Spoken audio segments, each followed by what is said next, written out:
Алдар тэхийн одонтаавууд хүнээс хүн төрүүлнэ гэдэг авгай хөл хэрэгэ. Тиймээс ч бид олон хүүхэд төрүүлж өсгсөн ээжүүдээ хайрлаж хүндлэх дэмжиг хүүднээс алдар тэхийн одонгор ингэрийг нь цоол цөөхөн дүгүргөр мэлаадаг юм а. Төрүүлсэн хүүхдэрээ хүн хийж авна гэдэг төрүүлэхдээ дүүцгэд хүн хөдөлмөргийнх олны үг байдаг. Нэг өсөндөө аавууд төрсөнгөрөө хүний дайтай өсгөх гэж ээжүүдээс дутуугүй зөв зүтгэж хөдөлмөрлөдөг бодит хүнэ. Тиймээс ч аав ээжүүд ялгалгүй гавьяа шагналыг хүртэх эрхтэх боршуу хаяахан гарч ирж л байдаг. Хэрэг үнэхээр олон хүүхдтэй аавуудад алдар таавын одон өгдөг бол хэн ингэрээ зоолж болохыг тандаж үзлээ. Харин олны танил эрхмүүдээс хамгийн түрүүнд алдар таавын 1-2 дугаар одонгоор нэгэн зэрэг ингэрээ цоолох хүн бол үйлдвэрлэл хөж аж ахуйн сайд Жинко Баттулга шинэ хүүжин гадаад Монгол хоёр ихнэрийн 9 хүүхэдтэй аав онцгойрч болох юм байна.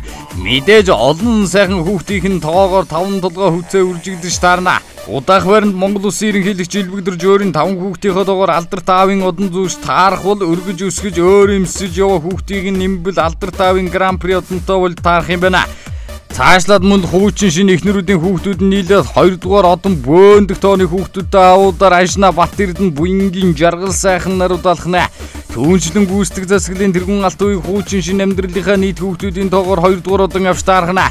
Гэх мэт Зүүн Улсын хурлын гишүүн Сүбат бол 7-оос 22 насны 5 хүүхдийн аав. Өнрөтгөн өрхийн тэргүүн гэдгээр Улсын хурлын гишүүн Асангүндэлдэ хуучин шинэ 2 эхнэрийн 5 хүүхдүүдтэйгээр Улсын хурлын гишүүн Дэмбэрэл Улсын хурлын гишүүн Боловсрол шинжилгээ ухааны сайд Ган Төмөр Улсын хурлын гишүүн Асан Баяр 5 өөр ээжийн 6 хүүхэдтэй гэдгээр Улсын хурлын гишүүн Эрдэнэ Хэдий том болсон ч 5 сайхан хүүхдүүдийн аав эдгээрээ тус одон өгөөд хүндэтгэл үзүүлчихмээр үлдгэрж ишээ аавуудын цуваг өргөжүүлж өгөх нэ.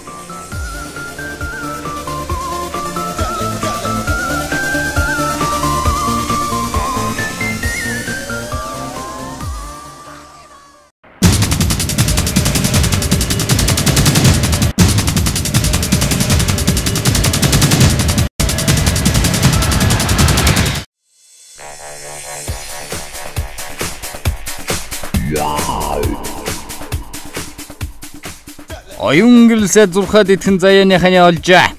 Улс төрийн гэрээр хөөсөн эмэгтэйчүүдийг хөвчлэн ганц үе эсвэл нөхрөөсөө салсан байх нь илгүй. Чөдөр төвшөөгүй зүтгэсэн улс төрийн догоон нэр хөндөөлж авдаг нэгэнд бичигдээгүй хатуу хөл юм а. Харин нэгэнт байр суурь олчихсны дараа лаагаа иднү луунгаа иднү хинж чамаагүй. Хөвөө амьдрал хайр дурлал тийм бүтэлтэй байгаагүй ийм эмэгтэйчүүдийн нэгэн соёл спорт аялал жуулчлалын сайд оюун гэрэлдэ. Ажлын хинэтэ түүнийг харахад иршүүд хэрэг баргийн зүйл догдлоод байхааргүй эмэгтэй. Харин түүний одоогийнхаа Америкээр Жефриг сонгосон түүхийг сонссон хүмүүс чихэндээ итгэдэг байжээ. Тэрээр Жефрид өгтлээ хайртай дуртай бол суугаагүй гэдгээ өөрөө ч хүлэн зөвшөөрдөг нэ. Харин нөхөр нь өөрөө дурлаад гэрлэх самдаг нь тавьсан гэх юм блэ. Түүнийг Стэнфордын их сургууль суралцж байхад Жефри анх танилцсан бөгөөд найс нөхрөлийн холбоотой байсан гэлцдэг. Нэг өдөр оюутан оюун гэрэл $20,000 заяаны ханы олох зурхаа худалдаж авснаа түүний одоогийн амьдралын зам мөрхилсэн гэдэг. Уг зурхаа дан 6 дугаар сарын 8-ны өдөр гэрлэх санд ирнэ. Тэр саналыг хүлээж авбал заяаны ханы олно гэсэн үг хэмээсэн байжээ. 6 сарын 8-нд мэдээж гэрлэх саналыг хүлээсэн ч ийм санал түүнд ирсэнгүй. Тэгвэл үүнээс 3 хоногийн дараа одоогийн нөхөр Жефри түүн сүүм бөгж үлэглэж гэрлэх санал тавьжээ. Оюун гэрэл тэргүй саналыг нь гайхаж хүлээж авлаа. Харин нөхөр нь 6 сарын 8-нд өгөжийг худалдаж авсан гэдэг. Түүний сэтгэлийг хөдөлгөж дэлгүрт бөгжний мөнгө төсөн тооцооны хуудсыг нь хүртэл шалгаж үзэж байсан гэдэг. Ингээд нэг Монгол үсгийн Америкийн бэр болж нэг Америкээр Монголын хөргөн болох түүхийг хэлжээ. Нөхөр нь түүнийг зурхаагаар өөртөө суусан гэдэг хожимнуудад шокнд орсон нөгөө талаар өөрийгөө азтай тооцоожээ.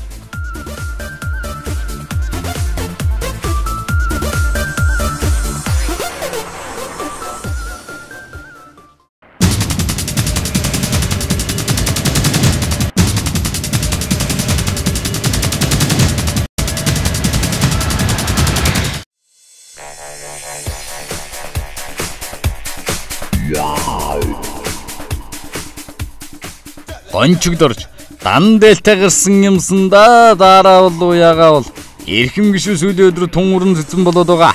Англан парламентэд хамгийн уран цэцэн гишүүн Улсын хурлын гишүүн Батбаяр шалгардаг байлаа. Тэрээр зүү цэцэнгүй баруун салгойгүй хэрэгэлдэг нэг. Амны бэлгээс аштын бэлэг гэдэг эзэн хичээвэл заяа хичээн гэх мэт яриа болгондоо ардын цэцэн үгийг хавчуулах эрхэм гишүүнийг ангийнхан шогдож байсан саяхан. Гэтэл сүүлийн өдрүүдэд манай гишүүд Батбаяраас дутгаргүй цэцэн гэдгээ харуулж эхэллээ.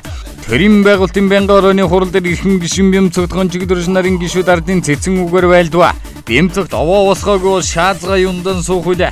Өөрөөр хэлбэл бид сайдын албыг гишүүн давхраарч байгааг буруу хэмээн олон жил ярьлаа. Тиймээс төрийн тэргүүн үүнд цэг тавих ёстой гэдэг хуулийн төсөл оруулж ирсэн сайд нар хитрхи олон ачаа үрхэс гадна давхар дээлэн дээр нэмээд хамтаа зөмсч гэж хэмээн цэцэрхэд гонжигдорж гишүүн өмнөөс нь бэмцэг зүүр үхэлж байхад би адилхан ардын дууны үхэлж болно. Дан дээлтэй гарсан юмсан дараа бол уяага бол өөрөөр хэлбэл агуулгаар энэ засаг мань тогтох юм болов уу гэж зовж байгаа хэмээн хариуг нь барьж харагдсан юм а.